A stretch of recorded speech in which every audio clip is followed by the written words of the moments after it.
This is Suzanne Wagner, and I am doing my continuing ballet bloopers series. This one is Swan Lake, the fog, and the mischief of the ballet men waiting for the final curtain call. Everyone that loves ballet has seen the movie Turning Point, where in the fourth act of Swan Lake, the swans are under the fog and Leslie Brown comes out of that fog, but she is out of sync with the other swans. So they come up and then they go down only to have her come up when they are down. Now in the movie, if I remember correctly, she has been drinking, and that is why she is out of sync with the other dancers. But it is a moment that all professional swans appreciate in a unique way, because we know how easily that could happen, even without the alcohol. You see, the fog is dry ice in the theater. At the beginning of the fourth act in this ballet, the swans are in a circle, and they go down in a position where their right leg is extended out, they are sitting on their heel, and their body is folded over the extended right leg. For dancers, this is not a difficult position to hold. What is hard is that the gas that comes off the dry ice is CO2, meaning that we cannot breathe under there.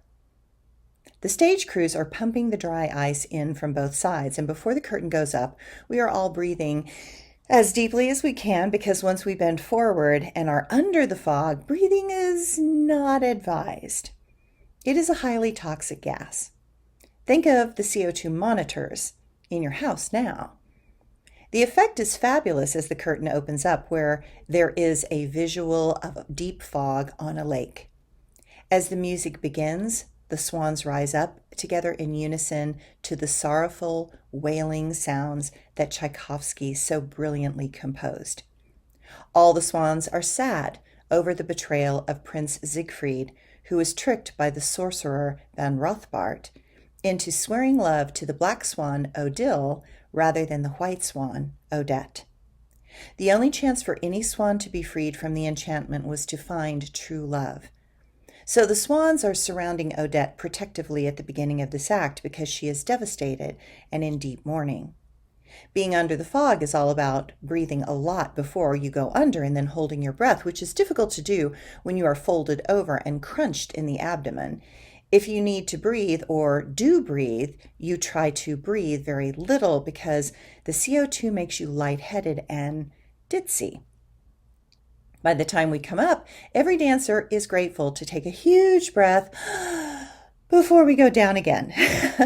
The fog will also flow off the stage and into the orchestra pit, so then the musicians get a dose of CO2 and have trouble seeing their music as the fog falls into their area and on their head. In the second act of Swan Lake, the men have to wait the entire act to do the curtain call at the very end. It is really boring to hang out and wait for an entire act when just one wants to go home and put their feet up. It allows the comedic mischievousness within to try to find something to do.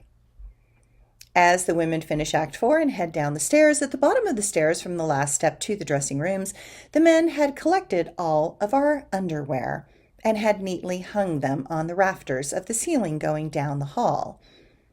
Based on personalities, we all knew who it was, Bob Arbogast, the lovely soloist male dancer with the boyish smile and unending charm.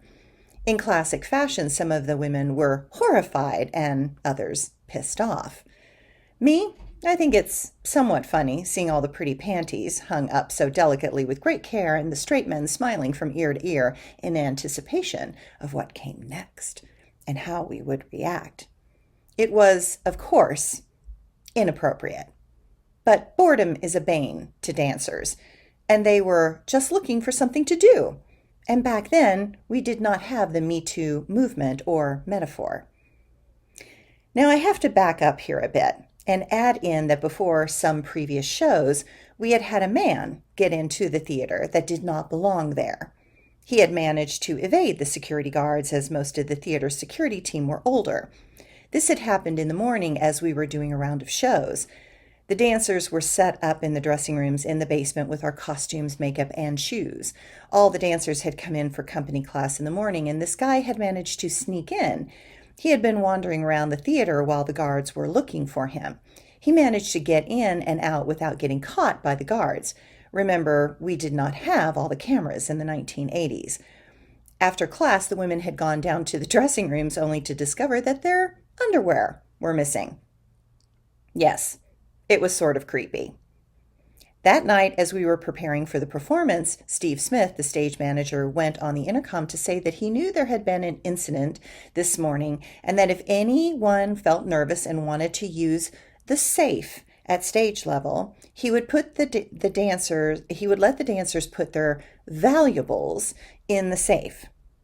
Now, the funny to the women in the dressing rooms was the word valuables. So all the women got together. Okay, I was the instigator at this moment. And we put our underwear in a paper bag, and together we tromped up the stairs to ceremoniously give our valuables to Steve Smith, who was a very married guy to a fabulous, drop-dead gorgeous modern dancer, Susie Smith. We all knew and admired her. She was fabulous, so teasing Steve in this moment was a safe bet. Up the stairs we go with our paper bag filled with our undies and present it to Steve. He looks at our faces in anticipation with the coquettish smiles, and he seems a bit confused. We hand him the bag and indicate with a look for him to look in the bag.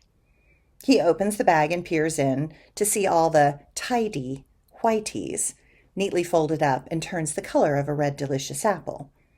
Then we tell him to put our valuables in the safe, and we are going to watch to make sure that they are safe and secure, which is done quickly. Then with a satisfied nod, all the women trot down the stairs again to the dressing rooms, giggling the whole way. I love the unique humor that comes from a type of deep familiarity. We share a type of intimacy that is born from many such moments where all of us have worked side by side in the trenches together with each other. Ballet humor constantly hovers between sensual innuendos, sexual humor, overt passionate expressions, silly puppy pile behaviors, and teasing that is mostly affectionate. But back to the underwear hanging from the ceiling incident. Some of the women are pissed off.